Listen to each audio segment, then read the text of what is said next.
नमस्कार दोस्तों, आज हम एक ऐसी स्टोरी लेकर के आए हैं माँ के ऊपर, जिसे आप सुनकर आपको लगेगा कि हाँ, माँ की ममता का कोई मोल नहीं। तो आइए स्टार्ट करते हैं। एक छोटे से कस्बे में समीर नाम का एक लड़का रहता था। बचपन में ही पिता की मृत्यु हो जाने के कारण परिवार की आर्थिक स्थिति बड़ी दयनीय थी। समीर की माँ कुछ पढ़ी लिखी ज़रूर थी, लेकिन उतनी पढ़ाई से नौकरी कहाँ मिलने वाली थी। घर घर बर्तन मांजकर और सिलाई बुनाई का काम करके किसी तरह अपने बच्चों को पढ़ा लिखा रही थी। समीर स्वभाव से थोड़ा शर्मीला था और अक्सर चुपचाप बैठा रहता था। एक दिन जब वो स्कूल से लौटा तो उसके हाथ में एक लिफाफा था। उसने माँ को लिफाफा पकड़ाते हुए कहा, माँ, मास्टर साहब ने तुम्हारे लिए चिट्ठी भेजी है, ज़रा देखो तो इसमें क्या लिखा है। माँ ने मन ही मन चिट्ठी पढ़ी और मुस्कुरा कर बोली, बेटा, इसमें लिखा है कि आपका बेटा काफ़ी होशियार है। इस स्कूल में बाकी बच्चों की तुलना में इसका दिमाग बहुत तेज़ है और हमारे पास इसे पढ़ाने लायक शिक्षक नहीं है, इसलिए कल से आप इसे किसी और स्कूल में भेजें।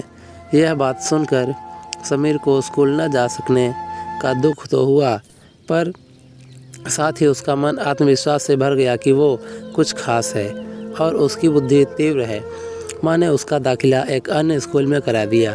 समय बीतने लगा। समीर ने खूब मेहनत से पढ़ाई की। आगे चलकर उसने सिविल सर्विसेज परीक्षा भी पास की और आईएएस ऑफिसर बन गया। समीर की माँ अब बूढ़ी हो चुकी थी और कई दिनों से बीमार भी चल रही थी और एक दिन अचानक उनकी मृत्यु हो गई। समीर के लिए ये बहुत बड़ा आघात था। वह बिलख बिलख कर रो पड़ा। उसे समझ नहीं आ रहा था कि अब अपनी माँ के बिना वो कैसे जिएगा। रोते रोते ही उसने माँ की पुरानी अलमारी खोली और हाथ में उनकी माला, चश्मा और अन्य वस्तुएं लेकर चूमने लगा। उस अलमारी में समीर के पुराने खिलौने और बचपन के कपड़े तक संभाल कर रखे हुए थे।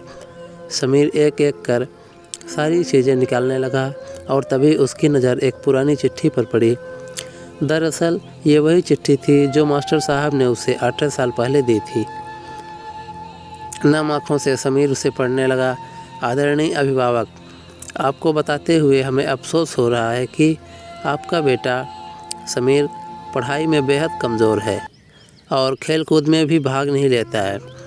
जान पड़ता है कि उम्र के हिसाब से समीर की वृद्धि विकसित नहीं हो पाई है, अतः हम इसे अपने विद्यालय में पढ़ाने में असमर्थ हैं।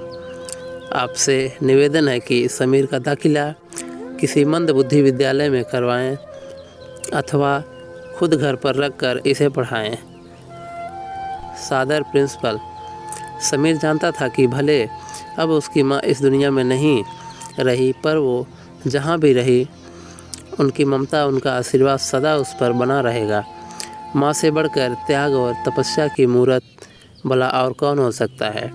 हम पढ़ लिख लें, बड़े होकर कुछ बन जाएं, इसके लिए वो चुपचाप न जाने कितनी कुर्बानियाँ देती हैं। अपनी ज़रूरतें मार कर हमारे शौक़ पूरा करती हैं। यहाँ तक कि संतान बुरा व्यवहार करे तो भी माँ उसका भला ही सोचती हैं। सचमुच माँ जैसा कोई नहीं है, कहीं कोई नहीं हो सकता। दोस्तों, अगर ये वीडियो पसंद आया हो तो प्लीज़ अपने माँ के लिए एक लाइक और हमारे चैनल को सब्सक्राइब करें और ऐसे ही अच्छी अच्छी स्टोरी सुनने के लिए बेल आइकन को प्रेस ज़रूर कर लें, ताकि जब कोई नया अपडेट आए सबसे पहले आप तक पहुँचे।